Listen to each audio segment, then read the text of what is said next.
આજે આપણે ધોરણ 8 વિષય ગુજરાતી પાઠ 10 અઢિયાના સ્વામી સચ્ચિદાનંદનો લખેલો છે. તેમનો જન્મ 1932ના રોજ થયો હતો. પાટણ જિલ્લાના સમી તાલુકાનું મુજપુર ગામ એ સ્વામી સચ્ચિદાનંદનું વતન. હાલ તેઓ પેટલાદ નજીક દંતાલી પાસે ભક્તિ નિકેતન આશ્રમ સ્થાપીને લોક કલ્યાણની અનેકવિધ પ્રવૃત્તિઓ કરી રહ્યા છે. તેઓ આપણા આધુનિક યુગના ક્રાંતિકારી વિચારો ધરાવનાર સંન્યાસી છે. મારા અનુભવો, વિદેશ યાત્રાના પ્રેરક પ્રસંગો, ધર્મ, ચાલો, અભિગમ બદલીએ, છેલ્લે ટ્રેન વગેરે પુસ્તકોમાં સમાજ, ટ્રસ્ટ અને માનવ કલ્યાણના પુરસ્કર્તા આ જીવન ચિંતકના સ્પષ્ટ અને નિડર વિચારો વેધકતાથી રજૂ થયા છે.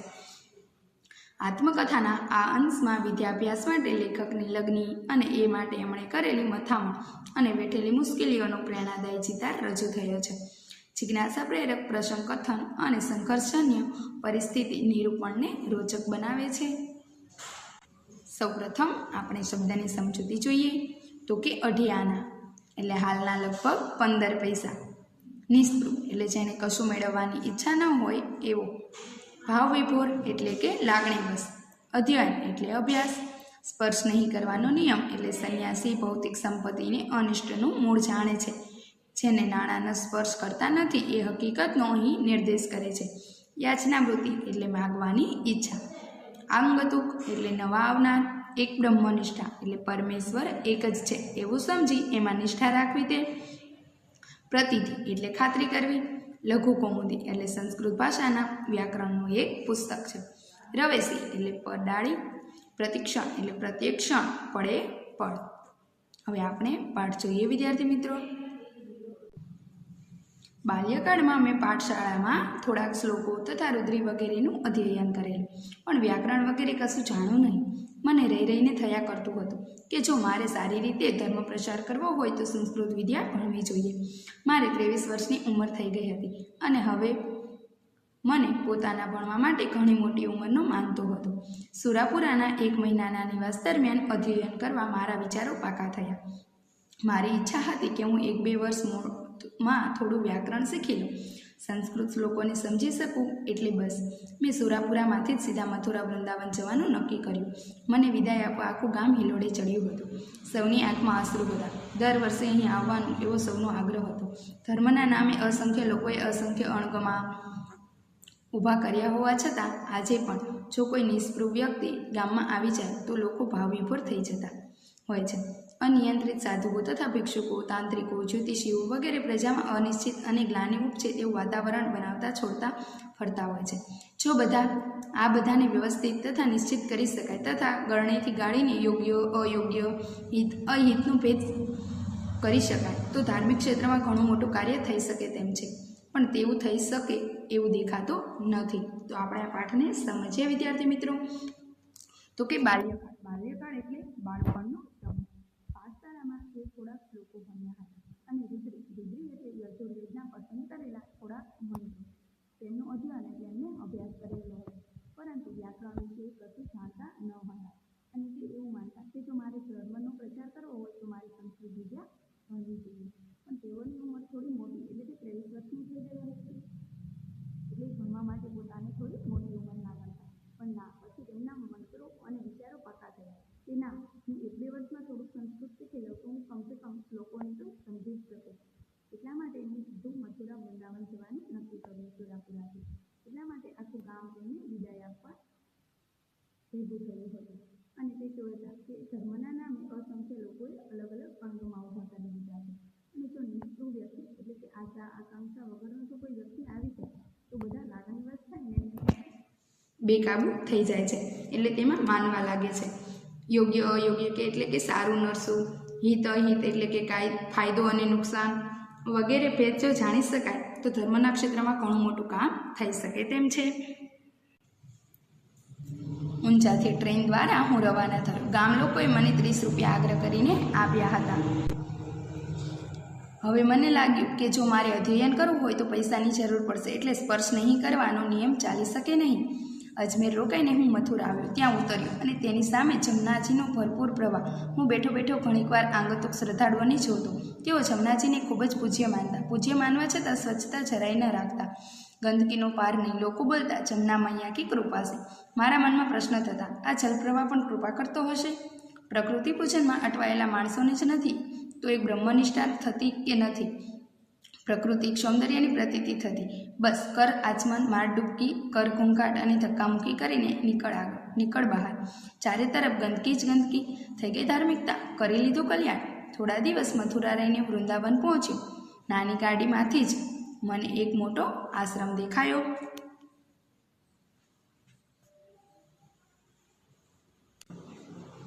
નામ પણ ઘણા મોટા અક્ષરોએ લખેલું હતું, સ્રોતમુનિ આશ્રમ. મેં નક્કી કર્યું કે સ્ટેશને ગાડી ઊભી રહેશે પછી આ જ આશ્રમમાં રહેવા ભણવા માટે જઈશ. નિર્ણય પ્રમાણે રેલવે સ્ટેશનથી આવ્યું તથા મારી વાત જણાવી કે સંસ્કૃત ભણવું છે, મને રહેવાની તથા ભણવાની સગવડ અહીં મળી શકશે. આશ્રમના વ્યવસ્થાપક સ્વામીજીએ કહ્યું કે મારે પંડિતજી આપકો પઢને દેંગે લેકિન રહેને કી જગહ નહીં હૈ. મેં પૂછ્યું કે તો બીજી કોઈ જગ્યા હોય તો બતાવો. તેમણે મને દૂર આવેલા પરમહંસ આશ્રમનું નામ આપ્યું અને ત્યાં જવા સૂચન કર્યું. સાથે સાથે લઘુ કૌમુદી લઈને આવતીકાલે ભણવા આવી જવા માટે પણ સૂચવ્યું. વિશાળ આશ્રમના બંધ પડેલા 50 રૂમોને જોતાં હું બહાર નીકળ્યો અને પરમહંસ આશ્રમ જતાં પહેલાં લઘુ કૌમુદી ખરીદી લેવા બજારમાં ગયો. ગીતા પ્રેસ ગોરખપુરની દુકાને સસ્તા અને સારા પુસ્તકો મળતા હતા. મેં લઘુ કૌમુદી જોઈ, તેનું મૂલ્ય 10.5 આના, લગભગ 65 પૈસા હતું. મારી પાસે માત્ર 8 જ આના બચ્યા હતા. બાકીના 2 આના એટલે 15 પૈસા લાવવા ક્યાંથી? હું નિરાશ થયો. પુસ્તક પાછું આપ્યું. સંસ્કૃત ભણવાની તીવ્ર તાલાવેલી હતી. હવે શું કરવું? લગભગ 1.5 માઇલ દૂર પરમહંસ આશ્રમે પહોંચ્યો. પાઠને સમજે વિદ્યાર્થી મિત્રો. ઊંઝાથી તેમને ટ્રેન માએ રવાના થયા. ગામના લોકોએ ભેગા કરીને તેમને 30 રૂપિયા આપ્યા. પહેલાં એમનો નિયમ હતો કે કોઈ વસ્તુની કોઈના પૈસાને સ્પર્શ કરવો નહીં, એટલે અડવું નહીં, પણ એ નિયમ અત્યારે ચાલી શકે તેમ હતો નહીં. ત્યાંથી તે મથુરાથી અજમેર રોકાઈને મથુરા આવી પહોંચ્યા. ત્યાં ઉતર્યા તેમને જમના નદીનો પ્રવાહ જોયો. ત્યાં બેઠેલા શ્રદ્ધાળુઓ જોયા અને લોકો બોલતા કે જમના મૈયા કી કૃપા છે. એટલે લેખકના મનમાં પ્રશ્ન થતો કે આ જલપ્રવાહ પણ કંઈ કૃપા કરતો હશે. એને બધા લોકો કહેતા કે જમના મૈયા કી કૃપા છે, પણ ત્યાં સહેજે સ્વચ્છતા ન હતી. ચારે બાજુ ગંદકી, ઘોંઘાટ અને ધક્કામુક્કી કરતા. થોડા દિવસ મથુરા રહીને તે વૃંદાવન પહોંચ્યા. ગાડીમાંથી જ તેમને એક મોટો આશ્રમ દેખાયો. ત્યાં મોટા અક્ષરોએ લખેલું હતું, સ્રોતમુનિ આશ્રમ. ત્યાં તેમણે જવાનું નક્કી કર્યું અને ત્યાં પહોંચ્યા તો એમને કહ્યું કે અહીંયા રહેવા અને ભણવાની સગવડ તો મળી રહેશે. ત્યાંના વ્યવસ્થાપક સ્વામીજીએ કહ્યું, અમારે પંડિતજી આપકો પઢને દેંગે લેકિન રહેને કી જગહ નહીં હૈ. એટલે એમણે બીજે પરમહંસ આશ્રમમાં રહેવાનું સૂચન કર્યું કે તમે ત્યાં જાઓ અને આવતીકાલે લઘુ કૌમુદી નામનું પુસ્તક લઈને અહીં ભણવા આવી જજો. વિશાળ આશ્રમ હતો, 50 ત્યાં રૂમ હતા અને તે લઘુ કૌમુદી નામનું પુસ્તક લેવા આશ્રમમાંથી બહાર આવ્યા અને ગીતા પ્રેસ ગોરખપુરની દુકાને સસ્તા અને સારા પુસ્તકો મળતા. ત્યાં જઈ લઘુ કૌમુદી પુસ્તક લે છે તો તેનું મૂલ્ય 10.5 આના એટલે લગભગ 65 પૈસા થાય. એમની પાસે 8 આના જ હતા એટલે બાકીના 2 આના એટલે 15 પૈસા ખૂટતા હતા. એટલે લેખકે પુસ્તક પાછું મૂકી ત્યાંથી ચાલ્યા ગયા. એમને ભણવું તો હતું જ, પણ લગભગ 1.5 માઇલ જેટલું દૂર પરમહંસ આશ્રમે તે પહોંચ્યા. આગળ પાઠ જોઈએ વિદ્યાર્થી મિત્રો. પરમહંસ આશ્રમ એટલે જેને કોઈ આશ્રમમાં સ્થાન ન મળે તેને માત્ર ઉતરવાની જગ્યા મળતી. પાણી પીવાના કૂવા સિવાય બીજી કોઈ સગવડ નહીં. અન્નક્ષેત્રમાં ભોજન કરો અથવા તો ભૂખ્યા રહો. અહીં પોતાનું પાથરણું પાથરીને સૂવું અને કૂવાનું પાણી પીવું. માત્ર એક લંગોટ લગાવીને જ રહેતા સ્વામી બીરગીરીજી તેનું સંચાલન કરતા. માણસ બહુ સારા, ભલા અને સમજો. મને થોડી પૂછપરછ કરીને પછી ખુલ્લી રવેશીમાં આસન લગાવવાનું કહ્યું. અહીં રસોડું ન હતું એટલે જમવાનો તો પ્રશ્ન જ ન હતો. હું મારું પાથરણું પાથરીને બેઠો અને ચિંતામાં પડી ગયો. આવતીકાલથી ભણવાનું શરૂ કરવું છે.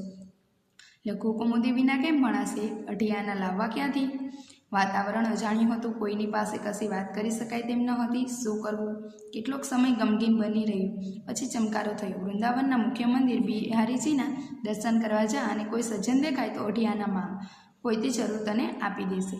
બીરગીરીજી કહીને હું નીકળ્યો પાછો વૃંદાવન જવા. સામે આવતી પ્રત્યેક વ્યક્તિને હું આશા અને લાલચભરી દ્રષ્ટિથી જોતો. કદાચ આ માણસ મને 2 આના આપે, પણ માંગવાની હિંમત ના ચાલે. કદાચ ના પાડશે તો, કદાચ અપમાન કરશે તો. માણસમાં જ્યારે યાચના વૃત્તિ જાગે છે ત્યારે તેનું તેજ, ખુમારી અને વ્યક્તિત્વ ઢીલુઢસ થઈ જાય છે. તેનો મને પ્રતિક્ષણ અનુભવ થવા લાગ્યો. લગભગ 1.5 માઇલના રસ્તા ઉપર કેટલાક માણસો સામે મળ્યા. મેં સૌને નિહાળ્યા, પણ કોઈની પાસે અઢિયાના માંગી શક્યો નહીં. બિહારીજીનું મંદિર હવે નજીક આવી ગયું હતું. મને થઈ ગયું કે અઢિયાના માંગી શકીશ નહીં અને પુસ્તક વિના ભણી શકીશ નહીં. નિરાશા વધી ગઈ. તેવામાં મારી દ્રષ્ટિ રોડ પર બેસેલા ટોપલામાં ફળ વેચતા એક માણસ ઉપર પડી. કોઈ અગમ્ય પ્રેરણાથી પ્રેરાઈને હું તેની પાસે ગયો. મારી હથેળીમાં રાખેલા 8 આના તેને બતાવ્યા અને કહ્યું, મારે એક સંસ્કૃત પુસ્તક જોઈએ છે અને 2 આના ખૂટે છે. જો તમે મને આપશો તો હું તમને જ્યારે મળશે ત્યારે પાછા આપી દઈશ, પણ જો નહીં મળે તો નહીં આપું. કશો વિચાર કર્યા વિના તેણે મને તરત જ 2 આના આપી દીધા. મારા આનંદનો પાર ન રહ્યો. મને થયું, નરસિંહ મહેતાની હુંડી ભગવાને આવી જ રીતે સ્વીકારી હશે. ઝડપથી હું પેલી દુકાને દોડ્યો. દુકાન બંધ થઈ રહી હતી. દુકાનદારે મને પુસ્તક આપ્યું. જાણે સ્વર્ગનો ખજાનો મળી ગયો હોય તેટલા હારકથી હું પાછો ફર્યો. હું મૂર્તિ પૂજામાં બહુ માનતો નહીં, તેમ છતાં કોઈક વાર પ્રસિદ્ધ મંદિર વગેરે હોય તો દર્શન કરવામાં પણ બાધ માનતો નહીં.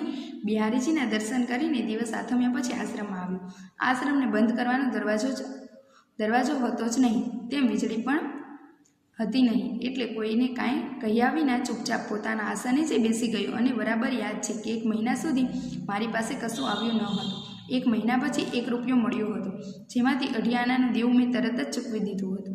2 આના ચૂકવી દેવાનું મહત્ત્વ નથી, પણ જે સ્થિતિમાં ભગવાનદાસે મને 2 આના આપ્યા હતા તેનું મહત્ત્વ છે. આવા પ્રસંગો જીવનભર વિસરાવા જોઈએ નહીં. તો આપણે પાઠને સમજીએ વિદ્યાર્થી મિત્રો કે લેખક સ્રોત મુનિ આશ્રમેથી પરમહંસ આશ્રમે જાય છે અને લઘુ કૌમુદી વિના એમનું ભણવું શક્ય ન હતું. અને પરમહંસ આશ્રમમાં તો માત્ર તેમને ઉતરવાની જગ્યા મળતી કે પોતાનું પાથરણું પાથરી એને સૂવું અને કૂવાનું પાણી પીવું, અને ક્ષેત્રમાં ભોજન કરો અથવા તો ભૂખ્યા રહો. લેખકે ત્યાં બેઠા પાથરણું પાથરીને અને ગમગીન બની ગયા. કેટલોય સમય એમને ખૂબ જ વિચાર કર્યો કે મારે જો ભણવું હશે તે લઘુ કૌમુદી વિના ચાલશે નહીં. પછી તેમને થયું કે લાવ વૃંદાવનના મુખ્ય મંદિર બિહારીજીના દર્શને જાઉં, અને ત્યાં કોઈ સારો માણસ હશે તો એની પાસેથી હું પૈસા માંગી લઈશ. એમ કરીને બિહારીજીના દર્શન કરવા નીકળ્યા. ત્યાં આવતા દરેક વ્યક્તિને લાલચ ભરી નજરે જોતા, પણ એમને પૈસા માંગવાની કોઈની પાસે પૈસા માંગવાની હિંમત ચાલતી તો ન જ હતી. મને નહીં આપે તો, મને ના પાડશે તો, મારું અપમાન કરશે તો, આવા અચાનક એમને ઘણા બધા વિચારો આવવા લાગ્યા. માણસમાં જ્યારે યાચનાવૃત્તિ હોય છે ત્યારે તે ખુમારી અને વ્યક્તિત્વ બધું ધીરેધર થઈ જાય છે. પુસ્તક વિના તો ભણી શકાશે નહીં. પછી રોડ ઉપર એક ટોપલામાં ફળ વેચનાર માણસ ઉપર એમની નજર પડી અને તેની પાસે એમની 2 આના માંગવાની હિંમત કરી. હથેળીમાં રાખેલા 8 આના બતાવ્યા અને કહ્યું કે મારી પાસે 8 આના છે, મારે 2 આના ખૂટે છે અને મારે લઘુ કૌમુદી નામનું એક પુસ્તક લેવું છે. તે માણસે કશો જ વિચાર કર્યા વગર 2 આના આપી દીધા. અને લેખકે કહ્યું કે મારી પાસે પૈસા નથી, જ્યારે પૈસા આવશે ત્યારે હું તમને પાછા આપી દઈશ, અને નહીં આવે તો નહીં પણ આપું. તે માણસે કશો જ વિચાર કર્યા વગર લેખકને 2 આના આપી દીધા. અને લેખક વિચાર કરે છે કે નરસિંહ મહેતાની હુંડી કદાચ શ્રી કૃષ્ણએ આવી જ રીતે સ્વીકારી લીધી હશે. લેખક દુકાન બંધ થાય એ પહેલાં પુસ્તક ખરીદાઈ આવ્યા અને મૂર્તિ પૂજામાં બહુ માનતા ન હોવા છતાંય બિહારીજીના દર્શન કરવા તે ગયા. અને કંઈ બોલ્યા વગર ચૂપચાપ પાછા આશ્રમમાં જઈ અને સૂઈ ગયા. અને થોડા સમય એમની પાસે પૈસા ન હતા. પછીથી જ્યારે 1 મહિના બાદ એમને 1 રૂપિયો મળ્યો ત્યારે તેમને 2 આનાનું દેવું ચૂકવી દીધું. અને લેખક એક એવો ખ્યાલ ધરાવતા કે જ્યારે 2 આના દેવું ચૂકવી દીધું એનું મહત્ત્વ નથી, પણ જે સ્થિતિમાં મને ભગવાનદાસે 2 આના આપ્યા હતા તે જ ખરું મહત્ત્વ છે. આવો જો કોઈ જીવનમાં પ્રસંગ બન્યો હોય તો એને આપણે જીવનભર વિસરવું જોઈએ નહીં. તો વિદ્યાર્થી મિત્રો, આપણે પણ આવું જ રાખવું જોઈએ કે જ્યારે આપણી પરિસ્થિતિ, આપણે કોઈ પણ વસ્તુની જરૂર હોય ત્યારે આપણને એ વ્યક્તિ મદદ કરે તો તેને હંમેશા આપણે ભૂલવું જોઈએ નહીં.